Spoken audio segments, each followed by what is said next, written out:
വിശദമായി തന്നെ നമുക്ക് വാർത്തകളിലേക്ക് വിശകലനങ്ങളിലേക്ക് കടക്കുമ്പോൾ ലോക്സഭാ തെരഞ്ഞെടുപ്പിന്റെ അവസാനഘട്ട വോട്ടെടുപ്പ് നാളെ നടക്കുകയാണ്. പ്രധാനമന്ത്രി നരേന്ദ്രമോദിയുടെ വാരാണസി അടക്കം 57 സീറ്റുകൾ 7ാം ഘട്ടത്തിൽ വിധിയെഴുതും. കഴിഞ്ഞ 6 ഘട്ടങ്ങളിലും പോളിംഗ് ശതമാനത്തിലുണ്ടായ ഇടിവ ബിജെപിയെ വലിയ ആശങ്കയിൽ തന്നെയാണ് ആഴ്ത്തിയിരിക്കുന്നത്. വിവരങ്ങൾ നൽകാൻ സ്വാതി സന്തോഷ് ചേരുന്നു ദില്ലിയിൽ നിന്ന്. സ്വാതി, എന്താണ് അവസാന ഘട്ടത്തിലേക്ക് കടക്കുമ്പോൾ എങ്ങനെയാണ് അവസാനഘട്ട അടിയൊഴുക്കുകൾ?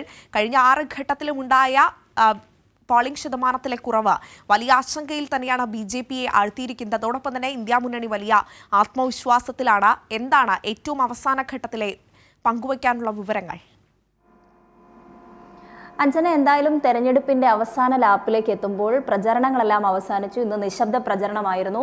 ഏറ്റവും പ്രധാനപ്പെട്ട 57 മണ്ഡലങ്ങൾ, അതായത് 7 സംസ്ഥാനങ്ങളും ഒരു കേന്ദ്രഭരണ പ്രദേശവും ഉൾപ്പെടെയാണ് അവസാന ഘട്ടം, അതായത് 7ാം ഘട്ടത്തിൽ ജനവിധി തേടുന്നത്. എന്തായാലും പ്രചരണങ്ങളൊക്കെ എല്ലാ പാർട്ടികളും കൊഴുപ്പിച്ചു വലിയ ആവേശത്തിൽ തന്നെ മുന്നേറുമ്പോൾ ബിജെപി വലിയ തരത്തിലുള്ള പ്രതിസന്ധിയും വെല്ലുവിളിയും നേരിടുന്നു എന്നുള്ളത് എടുത്തു പറയേണ്ടത് തന്നെയാണ്. കഴിഞ്ഞ ഘട്ടങ്ങളിലൊക്കെ നേരിട്ട പോളിംഗ് ശതമാനത്തിലെ കുറവ് വലിയ തരത്തിൽ ബിജെപിയെ ആശങ്കയിലാഴ്ത്തിയിട്ടുണ്ട്. അതോടൊപ്പം ഇന്ത്യ മുന്നണിയെ സംബന്ധിച്ച് പറയുകയാണെങ്കിൽ പ്രചരണങ്ങളിൽ ഉടനീളം ജനകീയ വിഷയങ്ങളെല്ലാം ചൂണ്ടിക്കാണിച്ചുള്ള പ്രചരണങ്ങൾ, പ്രത്യേകിച്ചും കെജ്രിവാളിന്റെ ഒരു പരിവേഷമൊക്കെ കിട്ടിയതോടെ വലിയ പ്രചാരണങ്ങളാണ് ഇന്ത്യ മുന്നണി നടത്തിയിട്ടുള്ളത്. അതുകൊണ്ട് തന്നെ കഴിഞ്ഞ ഘട്ടങ്ങളിൽ പോളിംഗ് ശതമാനം കുറഞ്ഞെങ്കിൽ പോലും വലിയ ആത്മവിശ്വാസത്തിൽ ഇന്ത്യ മുന്നണി മുന്നേറുന്ന ഒരു കാഴ്ച തന്നെയാണ് നമ്മൾ പ്രചരണങ്ങൾ ഉടനീളം കണ്ടത്. എന്തായാലും നാളെ ഏറ്റവും ഒടുവിലെ ഘട്ടത്തിലേക്ക്, വോട്ടെടുപ്പ് ഘട്ടത്തിലേക്ക് കടക്കുമ്പോൾ ഏറ്റവും പ്രധാനപ്പെട്ട മണ്ഡലം എന്ന് പറയുന്നത് പ്രധാനമന്ത്രി നരേന്ദ്രമോദിയുടെ വാരണാസി തന്നെയാണ്. മറ്റ് സംസ്ഥാനങ്ങൾ പരിശോധിക്കുകയാണെങ്കിൽ, അതായത് പഞ്ചാബിലെ 13 മണ്ഡലം, യു.പിയിലെ 13 മണ്ഡലം, ബീഹാറിലെ 8 മണ്ഡലം, ബംഗാളിലെ 9 മണ്ഡലം, ഹിമാചൽ പ്രദേശിൽ 4, ഒഡീഷയിൽ 6, ജാർഖണ്ഡിൽ 3, ചണ്ഡീഗഡിലെ ഏക സീറ്റ്. ഇങ്ങനെയാണ് ഓരോ സംസ്ഥാനങ്ങളിലെ മണ്ഡല കണക്കുകളുമായി ബന്ധപ്പെട്ട് ഉള്ള വിവരങ്ങൾ. എന്തായാലും അവസാന ഘട്ടത്തിലേക്ക് എത്തിയിരിക്കുകയാണ്. നമുക്കറിയാം, മോദി ഇപ്പോൾ ധ്യാനത്തിലാണ്. എല്ലാ ക്യാമറ കണ്ണുകളും അല്ലെങ്കിൽ മാധ്യമത്തിന്റെ ശ്രദ്ധ പിടിച്ചുപറ്റാൻ വേണ്ടിയുള്ള ഈ പ്രചരണമൊക്കെ ഒടുങ്ങുമ്പോഴും തന്നിലേക്ക് എല്ലാ മാധ്യമങ്ങളുടെയും ശ്രദ്ധ കേന്ദ്രീകരിക്കാനുള്ള ഒരു ശ്രമത്തിന്റെ ഭാഗമായി തന്നെ ഇപ്പോൾ ഈ അവസാന തെരഞ്ഞെടുപ്പ് നടക്കുന്ന അല്ലെങ്കിൽ വോട്ടെടുപ്പ് നടക്കുന്ന നാളെ ദിവസവും പ്രധാനമന്ത്രി നരേന്ദ്രമോദി ധ്യാനത്തിലാണ്.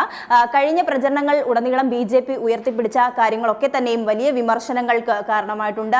വർഗീയ വിദ്വേഷ പരാമർശങ്ങൾ, CAA അടക്കമുള്ള വിഷയങ്ങൾ, മുസ്ലിം വിരുദ്ധ പരാമർശങ്ങളൊക്കെ തന്നെയും വലിയ വിവാദമായി കത്തി നിൽക്കുമ്പോഴും ഇപ്പോൾ കഴിഞ്ഞ ലോക്സഭാ തെരഞ്ഞെടുപ്പിൽ കേദാർനാഥിൽ ധ്യാനത്തിലിരുന്ന പോലെ പ്രധാനമന്ത്രി കന്യാകുമാരിയിൽ ധ്യാനം തുടരുകയാണ്. അതൊരു വശത്ത് നടക്കുമ്പോൾ വലിയ വിമർശനങ്ങൾ ബിജെപി നേരിടുന്നു എന്നുള്ളത് ഏറ്റവും പ്രധാനമായി തന്നെ കാണണം.